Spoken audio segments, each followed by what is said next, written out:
Well, agencies from around the country are looking to Utah in a new program designed to help preserve our great outdoor spaces. They said it couldn't be done.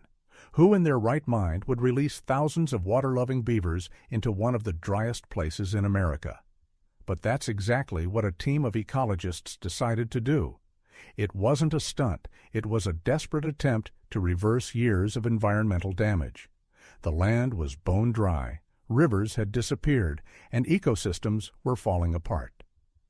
This is just some additional footage of the poor condition habitat. I shot this to provide a baseline for comparison in the future. The idea? Let nature's best builders try to fix it.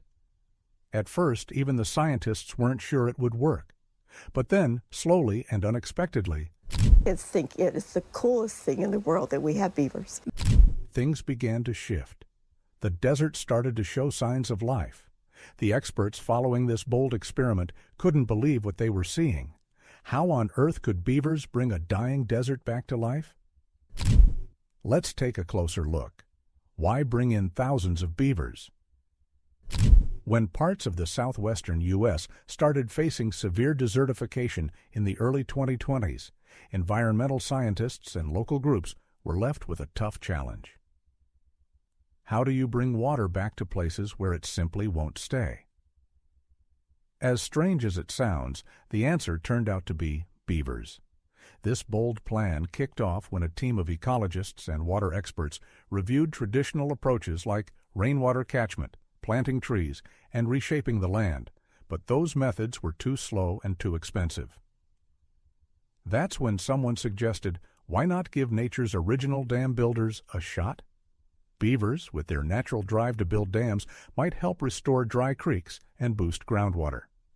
Between 2022 and 2023, thousands of beavers were relocated from crowded river systems in northern states to hand-picked dry riverbeds in the southwestern U.S. Each site was chosen based on its potential to temporarily support beavers, usually near seasonal water and plants like cottonwoods and willows. Wildlife biologists managed every release, tagging and tracking the animals as they settled in. This wasn't guesswork. Beavers have long been known as nature's engineers. Their dams form ponds and wetlands, which in wetter regions help prevent floods and clean the water. But trying this in dry areas was something else entirely.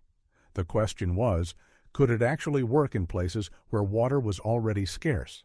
Many scientists had their doubts. One hydrologist said, "We don't even have rivers that run year-round. How are beavers supposed to build dams?"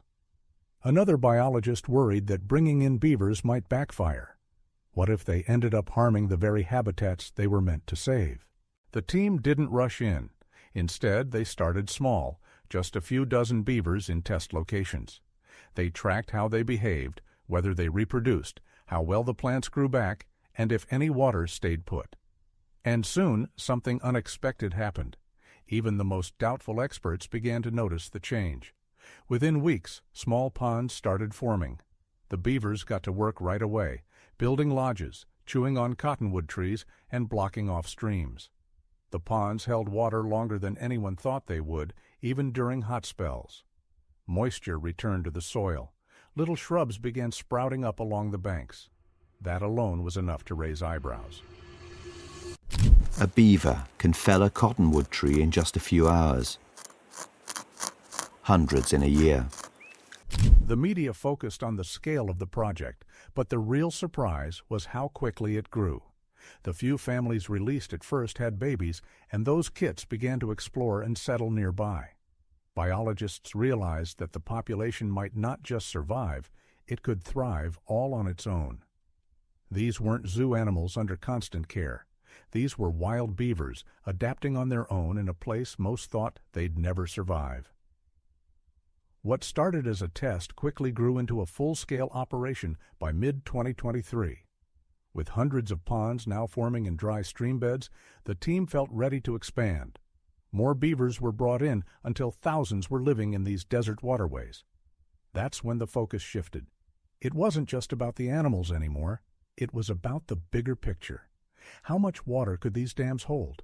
Could they help local wildlife, stabilize soil, reduce the risk of wildfires? When you think about how costly it is to build roads, dams, or reservoirs, beaver dams offer something totally different.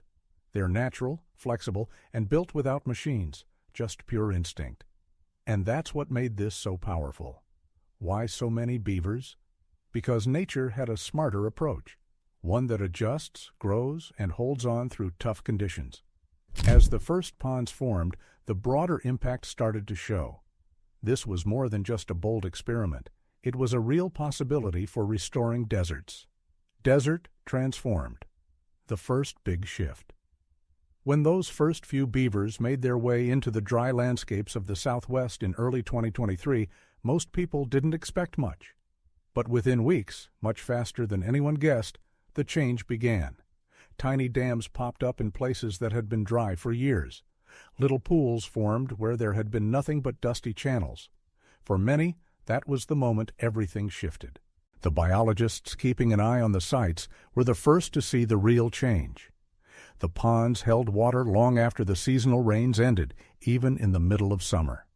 Narrow trickles of water widened into calm, shallow pools in just a few days. These ponds caught sediment, cooled the soil underneath, and helped spread moisture into long dry areas. I expected signs, said Dr. Eliza Moreno, a hydrologist on the team. But I didn't expect it to happen this quickly. In 3 weeks, I saw results we usually don't get until 9 months into restoration.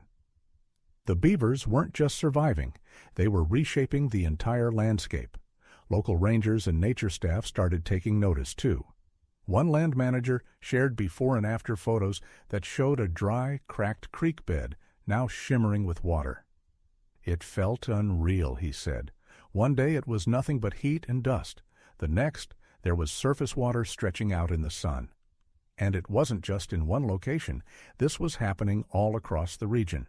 Hikers, campers, even ranchers began sharing what they were seeing. One visitor found a small beaver lodge next to a pond where just a month earlier there had been only dry ground. A nearby farmer called in, stunned. His well had risen by a foot, likely from the groundwater recharge near the beaver site. To measure just how much the land was changing, researchers turned to remote sensing and geological tools. Moisture sensors showed a 20 to 30% boost in soil water levels within just 3 months of dam building. Weather stations recorded small dips in daytime temperatures thanks to the increased evaporation and shade, just enough to help delicate desert seedlings take root. We saw cottonwood shoots coming up in places where they hadn't grown in years, said botanist Dr. Sarah Kim. And no one watered them. It was just the return of natural water doing its job. For scientists who've studied desert habitats for decades, the visible ponds were just the start of what they believed could be a much larger shift. The ponds quickly became hotspots of ecological interest, natural oases in a place once seen as lifeless. The beavers weren't just surviving, they were thriving, and in doing so, they were drawing in other forms of life. Still, despite the excitement, scientists kept their expectations grounded. They knew the job ahead required solid tracking and clear data. Beavers sometimes leave behind dams that don't hold. Ponds can vanish fast under the harsh desert sun, and bringing in new species always runs the risk of throwing off local balance. But this time, things were different. Many of the early dams held strong. They were patched with fresh branches, dug into flowing channels, and even repaired after major rainstorms. The speed of recovery and the quality of the habitat, it really surprised us, said project coordinator Miguel Torres. We expected a few lucky spots.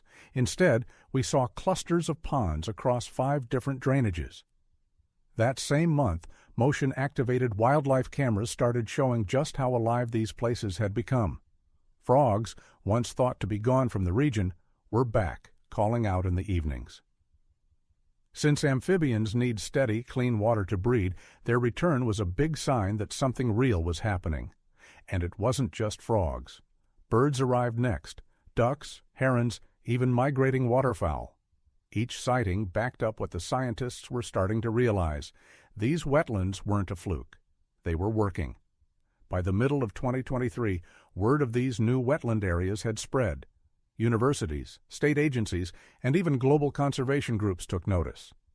But what really gave the project credibility wasn't buzz or headlines. It was the clear, measurable change on the ground. What started with a few hopeful dams had grown into something much bigger. In a matter of months, the desert wasn't being seen as empty and barren anymore. It was being seen as full of possibility when nature is allowed to lead the way. Wildlife returns, unexpected guests. When the first beavers were released, most of the team expected small changes. Maybe some new plant growth, maybe a shift in water flow. But what they didn't see coming, what truly caught everyone off guard, was how quickly the desert started to come alive with sound. Just weeks after those first ponds formed, birds began to arrive. Not just the usual dryland species, but water birds. Herons stood perfectly still at the edge of the new pools. Ducks flew in and circled before settling on water that hadn't existed months earlier. No one had guessed that simply by building dams and slowing water, the beavers would create the perfect stopover for migrating flocks. Then came the mammals. The wildlife cameras captured footage that amazed the biologists. Desert foxes, kangaroo rats, even bobcats showing up at beaver ponds. And these weren't just brief appearances. The animals were staying, drinking, hunting, even nesting nearby. In one instance, a research team discovered fresh animal burrows just meters from an active dam, with paw prints all around. It felt like the desert had quietly turned into a safe haven. And then the frogs came back. In spots where puddles held for more than a couple of weeks, frogs began to appear. Their return was a huge deal. Frogs are incredibly sensitive to pollution and change, and they won't lay eggs unless water is clean and steady. The fact that they returned so quickly told scientists the beaver ponds weren't just full, they were functioning ecosystems. The team watched it all unfold with cautious excitement.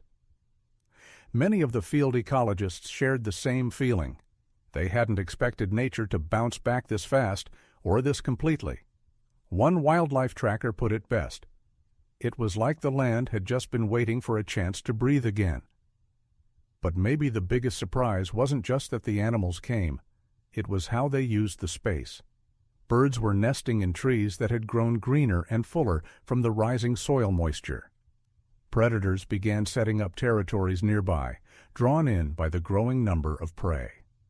Even the insects, usually overlooked, had exploded in number and variety, feeding birds, fish, frogs, and weaving a whole new food chain that seemed to come out of nowhere. This wasn't a one-time event. Every return set off another. Water brought plants. Plants brought insects. Insects brought birds and mammals. Each new layer built on the last, creating something that hadn't been there before. Life, rooted in the work of wild beavers. And at the center of it all were the beavers, quietly, tirelessly at work. Day and night, they kept building, strengthening their dams, and spreading their watery networks farther across the dry landscape. One veteran desert ranger said it best. "I used to come out here and hear nothing but wind. Now, some mornings, it sounds like a marshland. It's alive." What the experts came to see was that ecosystems don't always need generations to heal. Sometimes all it takes is one key species, given the space and time to do what it's built to do. In this case, that species was the beaver. And the result? A desert that no longer looked or sounded like a desert at all. Human and environmental ripple effects. When beavers were first brought back to the desert, the mission was mostly about nature. The goal was to restore balance, test out rewilding efforts, and see if these water-focused animals could handle such a dry place. But what followed reached way beyond the science. As the water returned, people started noticing, and not just researchers. Farmers, long used to watching crops struggle through dry spells, began to report surprising changes. Streams that had been dry for decades started flowing again, even when there was no recent rain.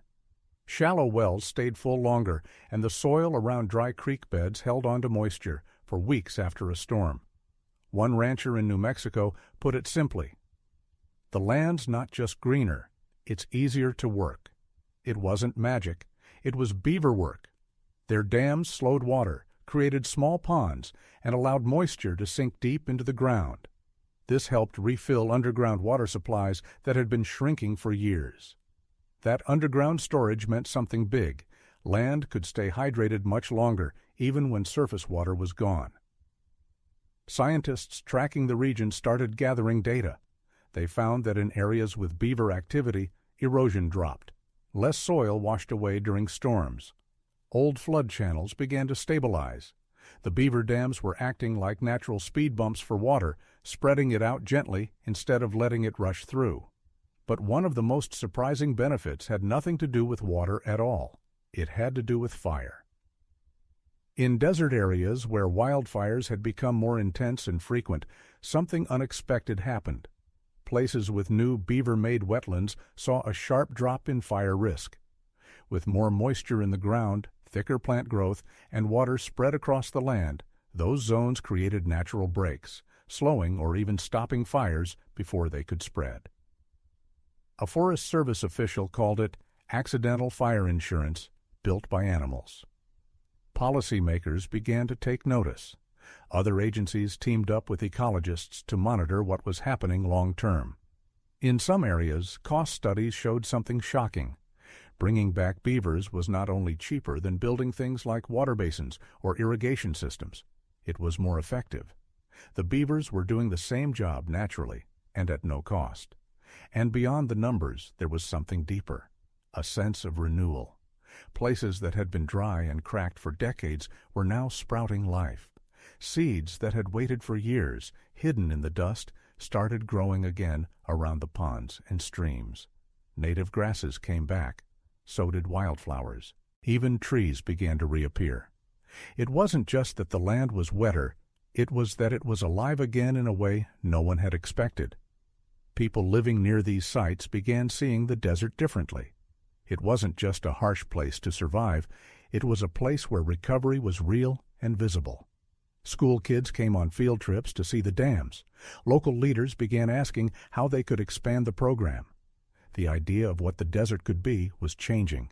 One pond, one beaver, one ripple at a time. And slowly, people stopped seeing the beaver as just a quirky, oversized rodent. Instead, they started calling it what it had become, a desert architect. That didn't mean everything went perfectly. Beavers don't always pick the most convenient spots. A few had to be moved when their dams flooded roads or blocked farm access. But even the skeptics had to admit, something big was happening. As one hydrologist put it, this isn't just an experiment anymore, it's a blueprint. In just a few short years, thousands of beavers had quietly reshaped entire stretches of land. And by doing that, they also reshaped how people thought about conservation. It wasn't just about protecting nature from harm, it was about working with it and trusting it to heal itself when given the chance. At first, the scientists were stunned. The early results felt almost unreal. Water tables rising, green growth spreading across dry land, entire ecosystems springing back to life. The media ran with it, repeating one phrase again and again. Scientists are shocked. And they were. But underneath all the excitement, there was another feeling too. Concern. It wasn't something most readers or viewers caught right away, but in the field, ecologists were starting to ask a tougher question. What if nature is moving faster than we can keep up? In interviews and internal reports, researchers admitted they hadn't expected things to take off like this. What started as a small rewilding project with a few hundred beavers had expanded across thousands of acres in just a few seasons. Satellite images were showing water where there hadn't been any in decades. That was good news, but it came with complications. One early issue was population growth. Beavers are efficient builders, and once they find a spot that works, they settle in and multiply quickly. In a dry environment without much human oversight, this could lead to families competing for the same territory, disrupting each other's dams, or flooding places not equipped to handle it. A bigger concern was water diversion. Beavers naturally alter the flow of water. That's what makes them so effective. But in dry years, some hydrologists warned that their dams could redirect limited water away from downstream farms or towns. If not carefully managed, One area's success could mean another's struggle. There were also questions about changes in water chemistry. With so many new ponds and wetlands forming at once, the microbial makeup of the soil and water shifted. More decomposing plant matter meant a possible increase in methane and changes in how nutrients moved through the system. These weren't disasters, but they were changes that needed close watching. Still, the scientific community didn't walk away. They leaned in. Monitoring ramped up fast. Teams placed sensors in the water, tracked dam growth almost daily, and reached out to indigenous land stewards and water experts to help guide the next steps. The plan wasn't to stop the beavers. It was to learn how best to live with them. Dr. Lacey Romero, one of the lead ecologists, summed it up best. "We were thrilled, and we were nervous. It's not every day nature hands you a win this big, this fast, but it reminded us we're not in charge here. We're just part of the story." This balance between hope and caution became the heart of the conversation. Could something so natural be supported without being micromanaged? Could people learn to live alongside an ecosystem that was healing itself on its own timeline? Another unexpected tension began to form, this time between scientists and policymakers. Some wanted to expand the project right away, eager to replicate the success. Others warned against moving too fast. "You don't get second chances with ecosystems," one hydrologist said. "Get it wrong, and you could undo everything." Still, one thing stayed consistent: a sense of awe. Even the most doubtful researchers admitted they hadn't seen this kind of rapid transformation coming. And while there were still questions about long-term impact, balance, and future risks, no one could deny that something remarkable had taken place. What happens next? The beavers didn't just build dams, they created a new question in the landscape. What now? With streams flowing again, native plants returning, and wildlife showing up in ways no one imagined, the project that once raised eyebrows is now raising new ideas. Scientists, land managers, and locals are all wondering the same thing. What comes next? The first step is learning. You can't understand a breakthrough if you don't track it. So teams have stepped up monitoring with drones, satellite imaging, and field data to measure everything from water levels and plant diversity to wildlife movement and temperature changes. So far, the numbers are staggering. Some sites now hold 10 times more surface water than they did a decade ago. Plants once thought gone forever are growing along dam edges. Entire wetland areas have come back, not because of bulldozers or pumps, but because of the instincts of animals once removed from these lands. But that's just the start. One of the biggest questions now is how lasting these changes really are. Can the system hold up over time? What happens in a dry year? Could one long drought undo it all? That's why teams are tracking seasonal patterns closely, and in some areas, even daily. This isn't just about what the beavers have built, it's about whether the new ecosystem can take care of itself. There's also the big question of expansion. Could this model work elsewhere? In places like Arizona, New Mexico, and parts of southern Utah, land restoration groups are already looking into similar beaver programs. There's interest in reintroducing them into more struggling watersheds, not as a miracle solution, but as part of a bigger strategy to push back against desertification. That said, not every dry landscape is right for beavers. Scientists are clear about that. Every project needs to match the local ecosystem and community. "We're not saying drop beavers into every dry canyon," said one member of the Southwest Rewilding Initiative. But in the right spot, their impact is incredible. The real challenge ahead may not be environmental, it could be political. Water rights in the western U.S. are complicated. When beavers change how water flows, it also changes who gets that water and when. That sparked new debates, negotiations, and a lot of questions that go far beyond science. Even so, nearly everyone agrees on this. The project changed the way people think. Restoration used to be seen as slow, costly, and totally dependent on human intervention. But the beavers didn't have a blueprint. They just followed instinct. And that instinct untouched for millions of years, turned out to be faster and more effective than most multi-million-dollar restoration efforts. In the end, this wasn't just a smart project. It was a moment that changed the conversation. We often talk about nature like it's something broken that only we can fix. But here, nature did the fixing, with a little help. The beavers were placed there by humans, but they did the rest on their own. And in doing so, they reminded us of something simple and powerful.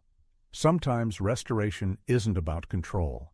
It's about letting the right forces do what they were always meant to do. Today, the beavers are still out there, still building.